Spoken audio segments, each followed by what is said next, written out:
Alright everyone, welcome to Baby-Pocalypse 2012. We are in Muggins' basement.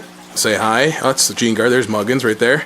We've got Geneguard and Muggins with their Space Marine armies versus Tau Forever and his Tau, and me, Cerberus, with my Eldar.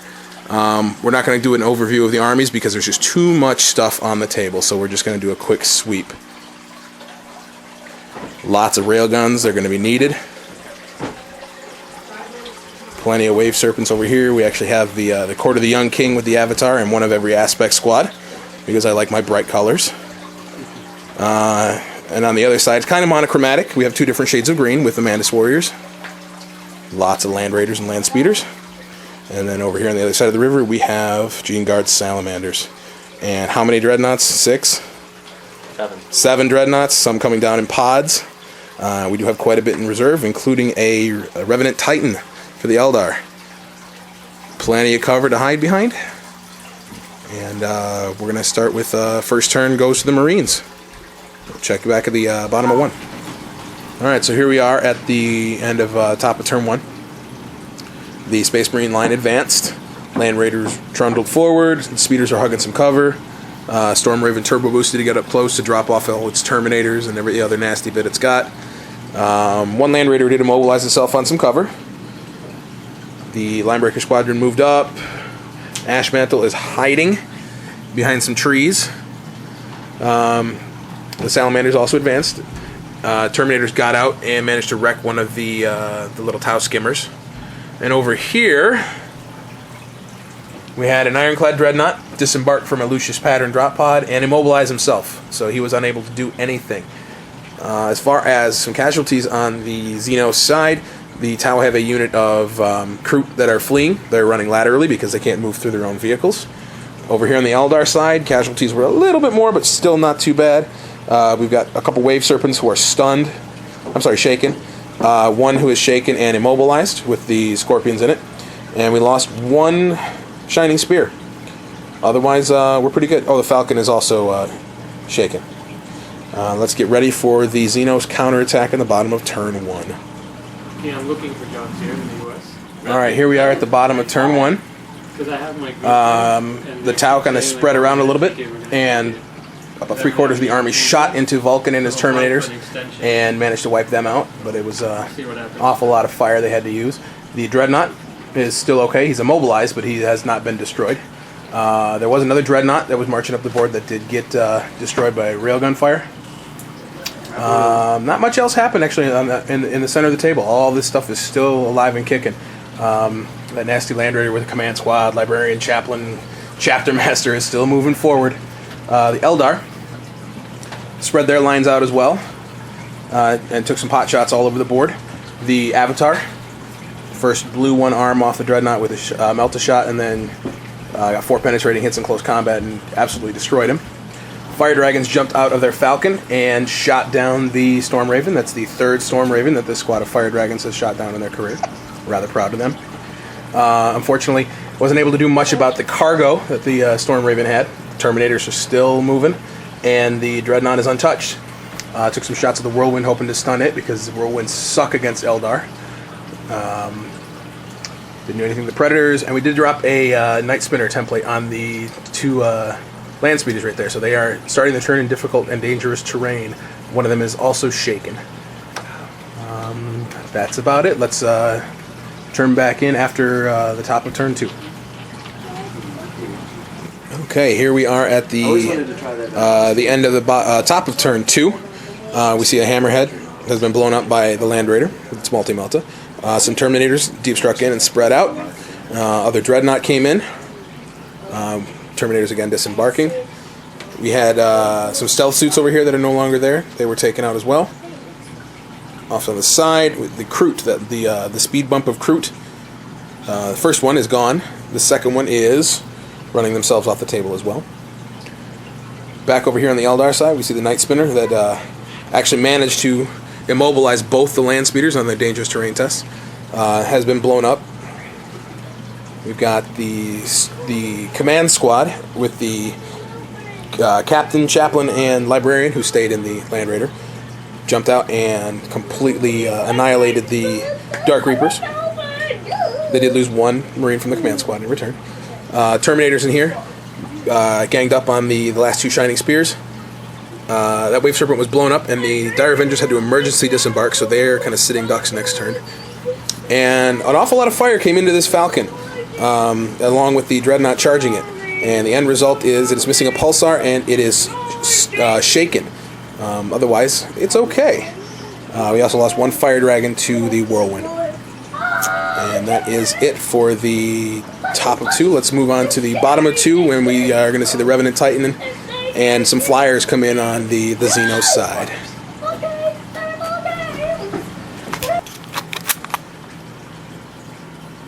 Alright, here we are at the bottom of turn 2. You see all the Terminators that were there have been whittled down to just 2 remaining. Both with Thunderhammers though, so they can still do some serious damage. Land Raider here has been immobilized. Come back here. This Land Raider Redeemer that's jumping over the terrain has lost a weapon. Both of the Tau Flyers have come in, but unfortunately they only managed to stun the Land Raider in the back. Back here with the Eldar, a little bit more mixed success again. The Revenant Titan came on the board and unloaded into the Terminator squad in the middle. Only managed to kill 4 Terminators, I believe. A couple Lightning Claws, 1 Thunderhammer Terminator. Again, Muggins is having that great ability to roll 2s instead of 1s like he normally does with his saves. We are playing that all D weapons are Strength 10 AP 1 instead of actual D weapons, so that's why I chose to shoot the Terminators instead of at the vehicles. Down here, the Wraithguard jumped out, took a couple shots at the Marines, killed a couple of the Marines in the squad, put a wound on the Chaplain, and then assaulted in. Lost combat, but didn't lose anybody else. We're missing the Warlock and 1 Wraithguard from there, but they're effectively tying up the unit with all the Melta-Guns. The Avatar took a shot at the Land Raider. I was not thinking that he had a Melta-Gun, not a multi-Melta, so that was my mistake there. The drop pod got destroyed by the Titan as well. Back over here, some more shooting. The Fire Dragons blew up the Dreadnought, blew up the Contemptor here, and I believe a Wave Serpent with Bright Lances blew up one of the Predators. And over here we had the epic 21-inch ram attack from the Falcon, who could not shoot. Managed to immobilize the Whirlwind and get shaken in return. So that's it. The score at the moment, we are playing objectives, and we are calculating points at the bottom of each player's turn. Each team gets 1 point per objective they currently hold. It is 5-1 Marines. So let's try to get some points back. All right, here we are at the end of the top of turn 3. The last drop pod has come in with the Ironclad Dreadnought again, and he jumped out of the Lucius pod and assaulted some Fire Warriors and wiped them out. 1 Thunderhammer Terminator assaulted the Hammerhead and stunned it. Over here, this Thunderhammer Terminator assaulted a Battlesuit squad and routed them. They are running. That's the Flyer, the small Flyer that was over here, was shot down by a lucky multi-melta shot. Rolled a 6 to hit and blew it out of the sky. Everything in the middle here shot pencil-mounted weapons. Some of the heavy bolters from the Land Raider as well at the large Tau Flyer and managed to do nothing. So it is still okay. Back over here, shooting. Took out a couple of the Fire Dragons. Some shots from the Land Speeders. We have, the Assault. The Thunderhammers. All the Thunderhammer Terminators assaulted into the Avatar and the Revenant Titan. Both of the Titan's arms have been destroyed. It can repair itself, and the Avatar has taken 2 wounds. But this combat is still far from over. Back down here, we have the Wraithguard doing their job and tar pitting the Captain and Command Squad and the Chaplain. All right, let's go to the bottom of turn 3. What's the score update, gentlemen? 8 to 2. Yeah, 8 to 2 Imperial. Xenos need to catch up. All right, here we are at the bottom of turn 3. The Tau have continued to shoot the Dreadnoughts as they come in. That Ironclad is still hanging out there immobilized. The Land Raiders also keep getting immobilized. This one here is immobilized on the wall now. The Terminators in the back took a whole lot of fire, but nothing happened to them. Let's see, some of the Vindicators took a shots. Anything happened to these? Stunned. Stunned. One of the Vindicators is stunned. Around back here, we managed to immobilize this Land Raider. And there's also one with the sponson on the right-hand side blown off. The close combat continues to be a draw here between the captain and the command squad and the Wraith Guard. Many of the Terminators died. They got swarmed by the Banshees and Scorpions. The two Thunderhammer Terminators right here made 15 saves to avoid getting killed. The Fire Dragons blew up the Land Raider here in the middle. Everything advanced. The Warwalkers came in from the side and weapon destroyed the speeder, so that one is immobilized and 2 weapon destroyed. It's just a box. The Falcon turned around and shot the back of the Dreadnought, blew off the las cannon and stunned it. Because it has extra armor, it's going to be shaken. And you might have noticed also that the Titan is no longer here because it fired its jump jets. It's a super heavy walker. It can just walk out of combat. Fired its jump jets, landed over here, assaulted the Land Raider, did 1 penetrating hit, but because of the cheesy formation that Muggins is using, all of his Land Raiders get to ignore the first penetrating hit. So, yeah, the Titan tried to punt it and ended up Charlie Browning himself. We're going to move on to turn 4. Maybe this turn I'll remember to actually bring in my 2 deep striking units.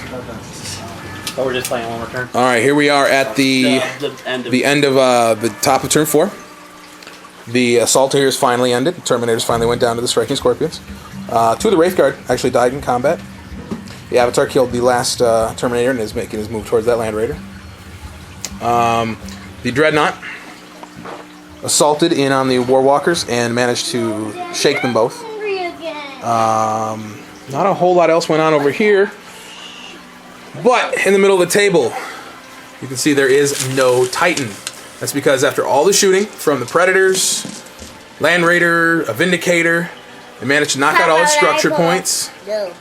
And then the Master of the Forge charged in there and with his 2 power fist attacks, ripped out the reactor, and we had a 13-inch apocalyptic explosion that took out 2 pieces of terrain and immobilized the Predator, and that was it.